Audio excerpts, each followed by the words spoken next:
إن الله لعن الكافرين وأعد لهم سعيرا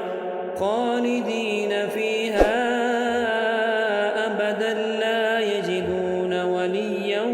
ولا نصيرا يوم تقلب وجوههم في النار يقولون يا ليتنا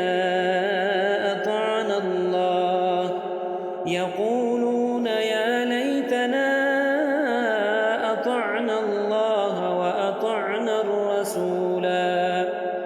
وقالوا ربنا إنا أطعنا سادتنا وكبراءنا فأضلونا السبيلا ربنا آتهم ضعفين